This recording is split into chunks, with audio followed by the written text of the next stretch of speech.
So, Brad, obviously I had to go through the Lions PR department to request this interview with you, which is fitting given how you started your career in PR before transitioning into scouting with the Rams. So I'm going to ask you a PR-related type question. Yeah.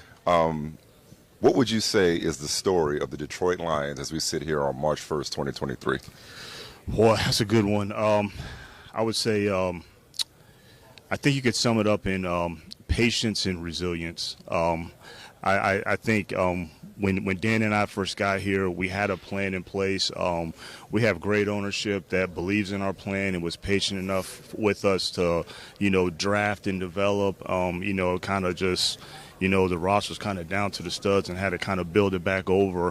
We had to go in some deep waters, and we had to go through some dark times. And I will say just credit to, Dan and the whole staff and all of our players is that's what Dan has preached from day one, is just being resilient and being about grit and, treading through those deep waters as long as it takes. But you also got to have patience. We have a very, very young team. At one point, we had the youngest collection of starters, in the league at one point last year. So you got to have patience. But I think towards the last half of the season, we went on that run when 8 out of the last 10.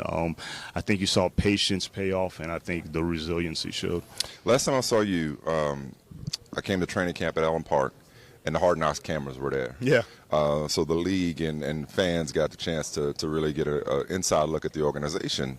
Another PR-related question. What would you say after this past season and the run you guys went on in the second half, what would you say is the image and the reputation of the Detroit Lions around the league?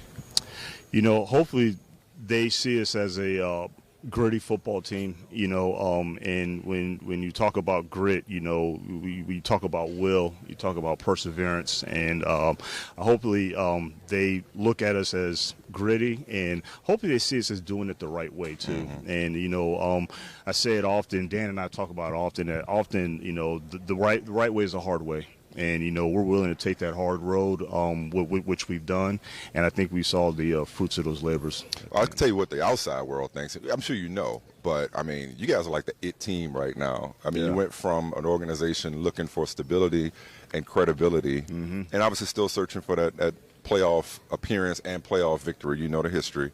But now everybody is on the bandwagon. I just want to put on record that you guys have been the official team of Brother from Another at NBC Sports and Peacock. We were there at the beginning, okay?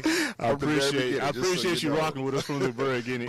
But how do you balance that internally in terms of feeling good about where you are, but not being complacent, continuing to be hungry, that sort of thing? Yeah, absolutely. Well, that's just how me and Dan are wired. Yeah. We always hold ourselves accountable. We know that we still have more work to do. I think we're heading in the right direction, but we're continually growing. But I think we have ownership of where our team is now in terms of, when we first got here, in our first free agency, we were trying to see who was going to want to come to Detroit. And so I think now we're entering this free agency stage of will these players match our standard, and do they fit in our culture to be a part of us? And again, it's all the hard work of everybody involved. But you got to own it. You got to be proud of it. I'm proud of our city. They've been through a lot. For a long time, and so it's really cool to the city of Detroit to have the optimism. But I appreciate you rocking with us from day one. Hey man, you know what it is. But speaking of fit though, both in terms of free agency and the draft, does Brad Holmes have a type? Yeah, I do. We look for, gritty, smart, passionate, explosive, instinctive football players. I think we've proven that that's what we're built on. We want to play fast, we want to play physical. And I think we've done that. But I think what showed, especially in the last half of this past season, is that we can play smart too. And when you have a really, really young team, you have to go through those lumps. And those guys have to learn how to win. But, I really like the young guys on defense. They played really well. We drafted 6 defensive players last year, and 5 of those 6 ended up being very, very key contributors to us. So, when you look at the totality of the season, the growth is cool to see. But of course, the spotlight's on the quarterback spot. And always. I remember talking to you last summer, and you talked about Jared and just him being comfortable in his own skin again and really adjusting to the shock of the trade. So you expected him to be better this year. Yeah. But certainly nobody on the outside expected what we got out of Jared Goff. Again, how would you describe the story of Jared Goff and his journey to where he is now with you guys? Yeah, I give him so much credit. You know, we talk about the resiliency factor, and you know that's what he's about. And obviously, I was with Jared from the time that he was drafted. Right. You know, back in LA. So I've kind of know the story, but you know, a lot of it was. I think a lot of spun was. I've been so supportive of Jared just because I was part of drafting him, and that's not really the case. Like, I've been a part of drafting a lot of players, but I was so supportive of Jared because, you know, 4 out of 5 years of him starting in LA, you know, he was a postseason quarterback. You know, 16 he was the number 1 overall pick, and you know, played a little bit, but 17 as a starter, went to the playoffs. 18 as a starter, you know, went to a Super Bowl. You know, 19 we missed it. 20 as a starter, went to the playoffs. So we made the trade, and having him part of it, and with the draft capital be assumed, I thought he was good. Look. 21 season, it was a tough one, and I credit him because he was resilient. He was put in a tough situation. You know, we didn't have a lot of weapons around him. We got bit with a lot of injuries. We had change at OC, so everything that he went through and him staying resilient and winning some big games towards the end, you know, we stayed the course. So we kind of approached last offseason of let's continue to do our part, put more weapons around him, you know, new offensive coordinator and Ben Johnson, you know, blessed to have him back. And so now we're looking at Jared now in terms of everything that we have back, and then the continuity, him going into year 2 with Ben Johnson. It's going to be exciting. So, but what's the calculus, though? You're at the 6th pick. Yeah. Jared stands to reason still got some really good football, if not his best football, still ahead of him. Still a relatively young guy, but you may have an opportunity to take a quarterback. Is that conversation around that decision, is that more representative of the lack of respect that Jared Goff still has? Or is that a real thought process for you guys that, hey, we're up here. We don't plan on being up here anytime soon.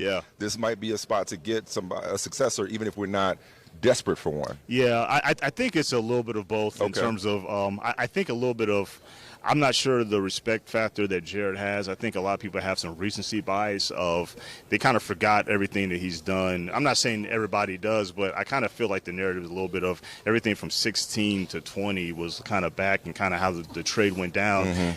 Everything kind of focused on, well, what was he in 2021? Oh, he wasn't very good in 2021. And so then they're like, oh, well, why was he good this past year? And no, he's always been talented. You know, he's actually always been good. So I think that's a big part of it. But, you know, we've had these conversations. Yes, we like Jared. He is our starter, you know, going into the season. But we need more in that room. You know, and so we got to approach that. We got to address that. You know, it's not a very comfortable position to be in, you know, going into the season. And it's like you got Jared, but who's behind him? And we were lucky enough to, you know, be able to get Nate Sudfeld as our backup last year. But, you know, we just need to add more to that room, whether it's this free agency and the draft. A lot of people have. And you were a draft nerd back in your day. You've always loved this process. Absolutely. So you know how the mock drafts go. A lot of people have targeted cornerback for you guys. So I'll ask you a general question about cornerback, which is what kind of traits and what kind of characteristics do you look for in a Lions cornerback?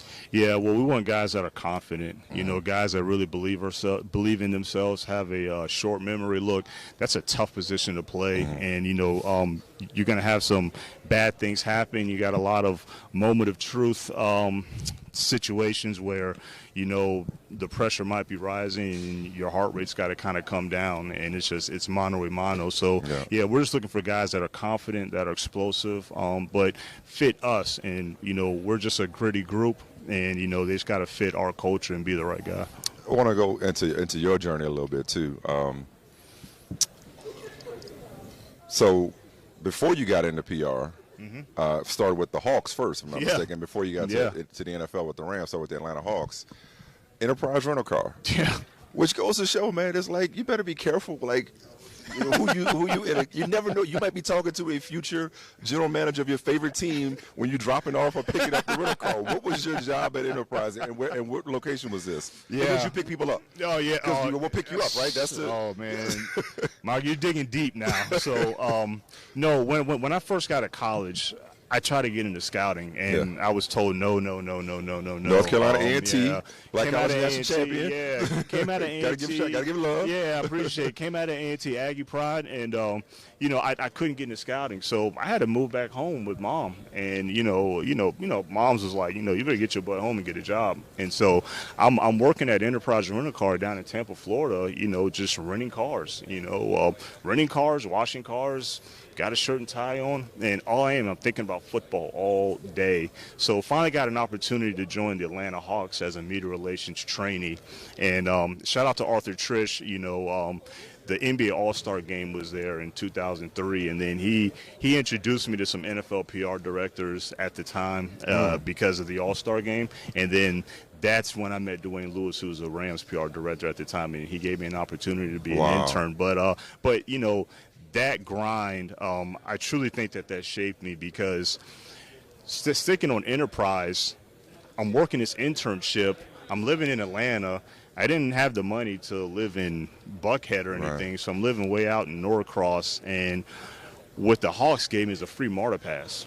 So I'm taking the MARTA from all the way at the top northern station down to CNN, do my grind from 8 to 5. That's all you could work in the train position. Enterprise let me work part-time at the airport. Okay. So I'd get off at Hawks, I'd hop on the MARTA, take it all the way down to the Atlanta airport, and then I work till about 11 o'clock part-time at Enterprise and take it all the way back up to the north. So, but I think that grind really, really shaped me among all the other factors. But it's a grind, man. And how did you take the PR internship with the Rams and parlay that into transition into scouting? That's not an easy switch to make either. A lot of things are siloed, right? It's not, yeah. So, was doing the PR internship, and then, struck up a good relationship with our running backs coach at the time, Wilbert Montgomery. Yeah. And so we just talked football all the time, and he just asked me one day, he was like, dude, it's like, why are you in PR and you're not in scouting? And I said, well, Wilbur, I would love to be in scouting, but I didn't have it in. I didn't have a plug. And so